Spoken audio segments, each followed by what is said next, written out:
Hey, Bible scholar. You know that's you. That is you. Welcome to another review. If this is your first time, welcome. My name is Taneza.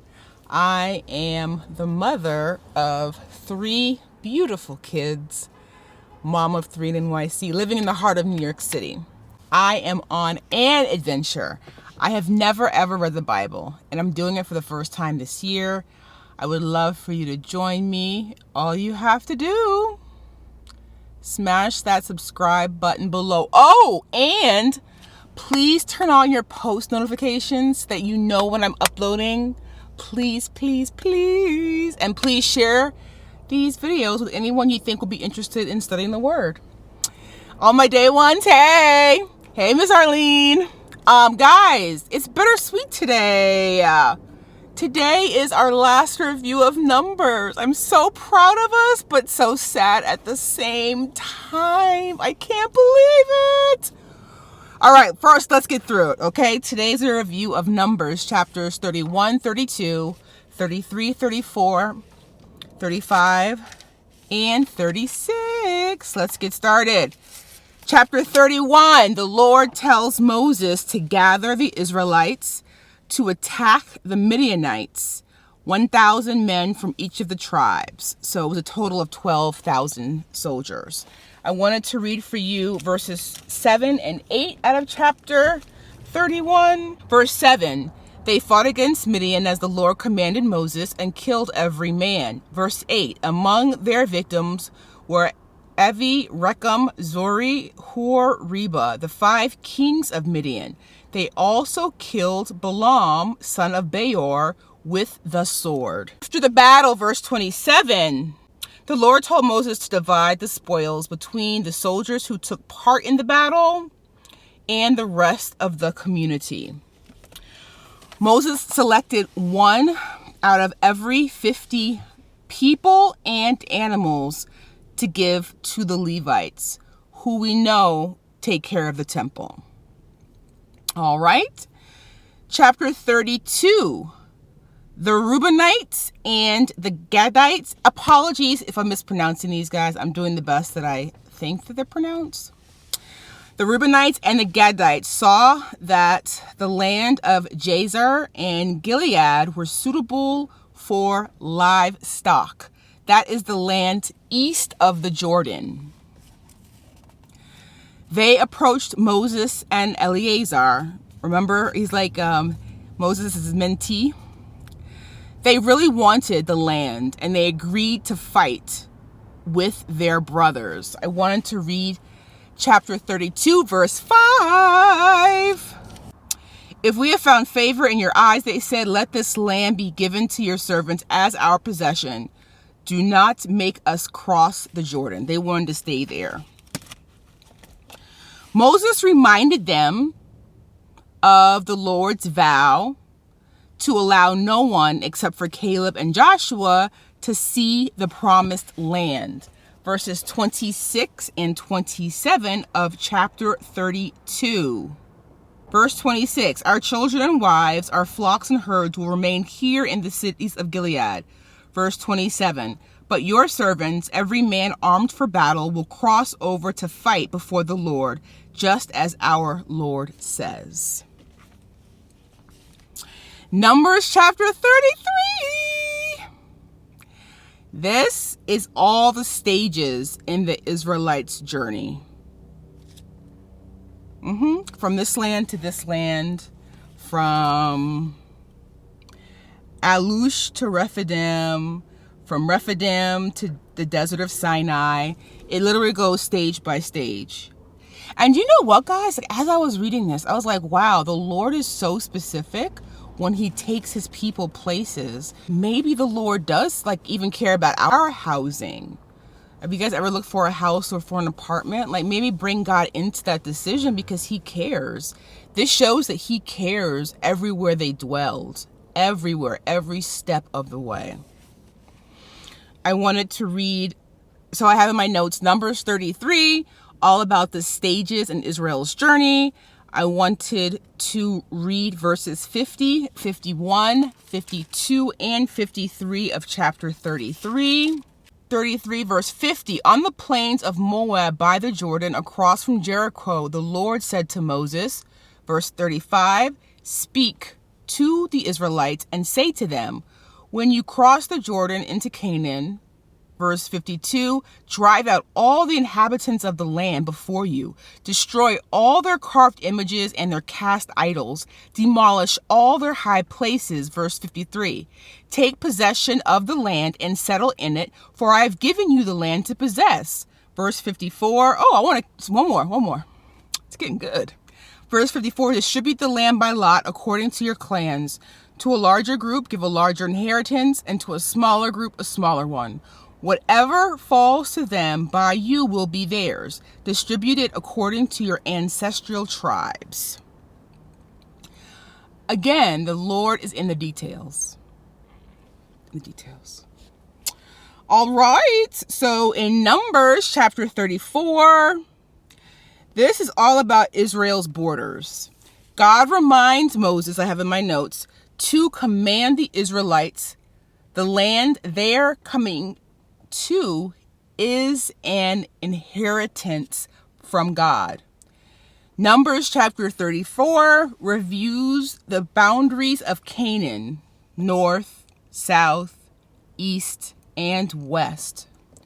The Lord tells Moses the names of the men who are to assign the land for you as an inheritance. That's basically what verse 17 is about in chapter 34. But I did want to read verse 18. Appoint one leader from each tribe to help assign the land. These are their names. And the Lord names each man name by name. In Numbers chapter 35, the towns for the Levites. I wanted to read verse 1 and verse 2 of chapter 35. Verse 1, on the plains of Moab by the Jordan across from Jericho, the Lord said to Moses, verse 2, command the Israelites to give the Levite towns to live in from the inheritance the Israelites will possess. Give them pasture lands around the towns. Verse 3, then they will have towns to live in, pasture lands for their cattle, flock, and all their other livestock.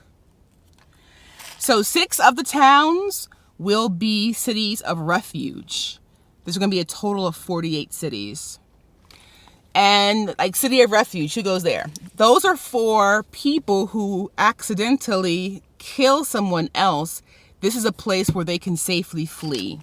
I wanted to read for you verse 33 of chapter 35. Do not pollute the land where you are. Bloodshed pollutes the land, and atonement cannot be made for the land on which blood has been shed, except by the blood of the one who shed it. Do not defile the land, it says in verse 34, where you live and where I dwell, for I, the Lord, dwell among the Israelites. Oh, I'm sorry for my head. You see my head. Sorry. All right, the last chapter of Numbers. So this is all about who gets the inheritance, right? It's a really short chapter, so I really wanted to read most of it. I wanted to start with verse number 3. Zelophehad's daughters. When the father passed away, there was no male heir, and the rules were changed, and now women were able to inherit the father's inheritance if there was no male in place. So now in this chapter, they begin to question, like, what if they marry someone from another tribe? The male then inherits their father's land. And no. We don't want that. Verse 3, it says, now suppose they marry men from other Israelite tribes, then their inheritance will be taken from our ancestral inheritance and added to that of the tribe they marry into. And so part of the inheritance allotted to us will be taken away. And then I wanted to go ahead and just read for you guys verses 6, 7, 8, 9, and 10. Ooh, 11 and 12. Holler. Okay, sorry. I'm excited. Verse 6. This is what the Lord commands for Zelophehad's daughters. They may marry anyone they please as long as they marry within the tribal clan of their father. Verse 7. No inheritance in Israel is to pass from tribe to tribe, for every Israelite shall keep the tribal land inherited from his forefathers.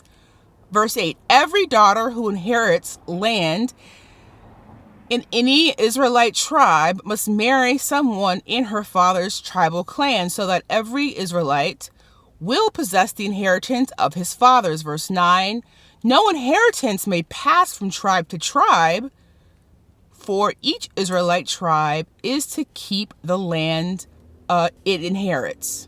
Zelophehad's daughters did as the Lord commanded Moses. Verse 11, Zelophehad's daughters, Mahlah. I heard that name and I was like, where's that name from? Isn't that a beautiful name? It's a biblical name. It's beautiful. Mahlah. Tirzah, Hoglob, Milcah, and Noah married their cousins on their father's side. Verse 12, they married within the clans of the descendants of Manasseh, son of Joseph, and their inheritance remained in their father's clan and tribe. All right, so problem solved. They're going to marry within their tribe. Guys, congratulations. You know how we do. You know how we do. Congratulations for you, Bible scholar. That's a round of applause. Congratulations. I'm so proud of you. I'm so proud of you. I'm proud of you. I hope that you are proud of you. I'm proud of you. I'm proud of me. I'm proud of us. We have completed the book of Numbers. We're done. Genesis, Exodus, Leviticus, Numbers. We will now go into the book of Deuteronomy. Our next video review, we'll be reviewing Deuteronomy. I'll do an intro and the first 5 chapters of Deuteronomy. I'm excited, you guys. Just checking to see how many chapters are in the book of Deuteronomy. Ooh. And then we do Joshua, Judges, Ruth. I'm so excited, you guys. Okay, 34 chapters. So about a week we'll be here. As always, again, congratulations, Bible scholars. I'm just so proud of us. I heard somewhere that if you do something for 30 days, it becomes a habit. And I'm just so proud that we're in our second month now. We did the entire month of January.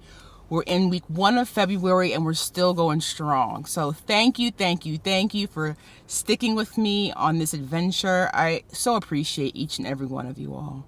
I'm proud of you. I hope that you are proud of you. Oh, please, if you're not subscribed, please subscribe. But also, please turn on your notification bell so that you know when I upload my videos so that you can get on it right away. All right? All right. As always, any questions, comments, concerns, or revelations, drop them in the comments below. I'm just so proud and so happy and so grateful and so thankful. So I hope that you're having an awesome day, and I will see you in the next video. Bye for now, tribe. Bible scholars.